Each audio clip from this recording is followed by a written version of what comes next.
Hello guys and welcome to another Dougie's pre-match football analysis. Today the game I'll be looking at is the Man City Everton fixture taking place at the Etihad, 8 o'clock kick-off Monday night. Looks like a real good game of football. It's a tight game between these two teams.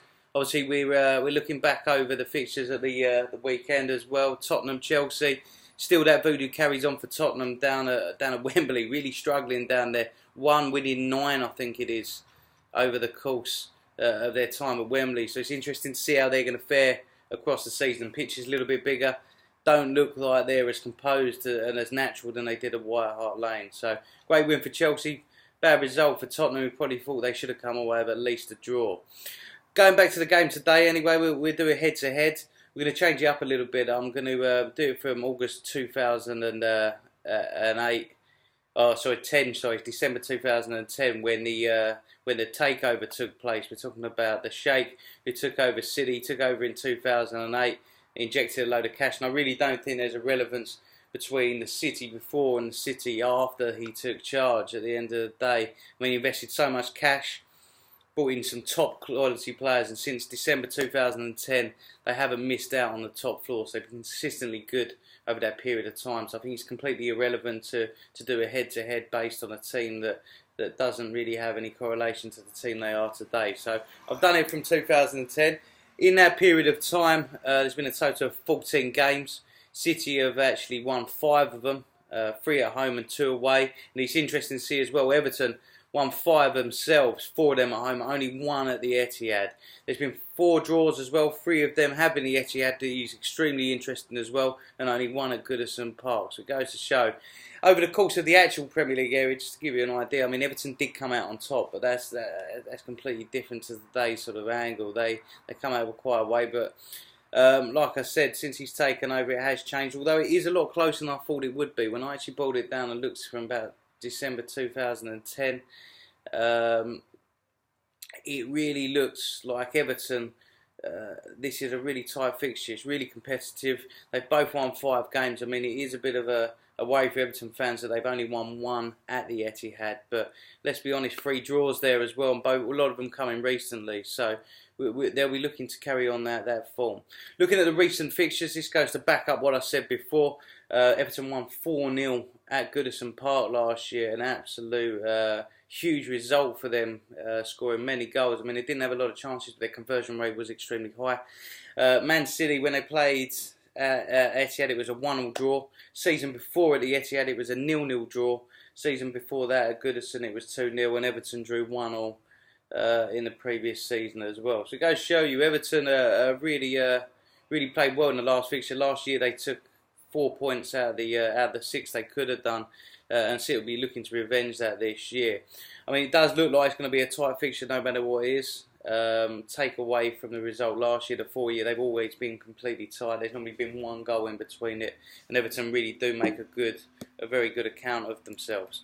When we look at the stats, I mean, it's quite obvious to see it's a Pep Guardiola side, Man City, and it reflects in that. I mean, last season they averaged 70% possession in both games. It seems like Everton are very happy for them to have possession. They're quite confident in their own defensive abilities. Everton got quite a strong back 4, as we all know. It's incredible to think that the 4-0 win at Goodison, they only averaged 29% of possession. They had 6 shots, 4 of them on target, and all 4 were turned into goals. Whereas at the Etihad, they only had 27% possession, 3 shots, 2 of which were on target, and 1 goal. So it goes to show, compared to City, who had 19 shots, 8 shots on target, and only managed to convert 1. It goes to show how clinical Everton have been. They've had over a 50% shots on target to conversion rate. I think if they're going to do that again today, they're really going to need to hit them sort of same levels of conversion rates, as I don't think they're going to get a lot of possession. They're not going to get a lot of chances. So when they do get them, they're going to need to bag them. But they've done that consistently over the years, so it's not to say they can't do it again. It looks like Koeman's going to set up his side that way. He's going to be quite happy to give possession to City. Let them play with the ball, try and frustrate them, stop them from playing with their line, stop them creating clear-cut chances. I know we say chances, but there's a difference between a clear-cut chance and a good striking opportunity to a long-range shot. So I think they'll be setting up in that way. I think they've got enough quality as well from set pieces and on the counter to try and nick a goal. especially with Sigurdsson now coming in, a set piece, especially whether he starts today, I'm not sure. Another point we must put, obviously they did have a very high conversion rate, and one of the players who really did enjoy this fixture was Lukaku. He scored in both games last year. He's now gone to Man United. Will that create an effect? I know they brought in some other players. Do I believe they're at the same level as Lukaku? I don't believe that, and I think they will struggle to score as many goals, bearing in mind he was their top goal scorer last year, than they did with him. So that could be a big area of concern today, whether the Lukaku effect will take hold. From a City point of view, I mean, they need Aguero to perform. He scored last week. I didn't think City were fantastic last week, but he did get on the score sheet. Doesn't particularly fare well in this fixture, Sergio Aguero. In the last 6 appearances, to give you an example, he hasn't actually scored. So that's in the Premier League. So he hasn't scored against the Toffee in the last 6. So this doesn't seem to be a fixture that he particularly enjoys. Being a home fixture today, it might change, but they really need him to perform if they're going to get a result. We look back at the last fixtures. Last week, obviously, we had Everton v Stoke, 1-0 game. It was a good game of football. Could have done with a few more goals. But you'll always take the 3 points at the beginning of the season. Everton dominated possession. I think they had over 60% possession across the game. Many times, we've seen before, Stoke don't need a lot of possession to create chances. We see with Arsenal on Saturday, where they sort of had one chance and scored. They did that again against Everton. Still had 9 shots, but only had 1 on target. So it goes to show you the level of defensive ability Everton have. They really do defend well and limit the amount of chances another side gets. That could be a big talking point tonight, because they're going to need to be defensively sound, which I think they're capable of against City if they're going to get something out of the game. Also, it was good to see Wayne Rooney got on the score sheet, scored that goal and his return to Goodison Park, went absolutely mad. I'm sure we were all happy to see, no matter what fan you are, it's good to see Wayne Rooney scoring for his boyhood club again. You could see how much it meant to him. So I think he's going to be out there tonight with a point to prove. Whether he scores or not, I'm not sure. He hasn't got the same sort of goal record he used to have, but he's going to be putting in a good performance tonight, I'm pretty sure for that. When it turns out to the Man City fixture, they played Brighton. They won 2-0.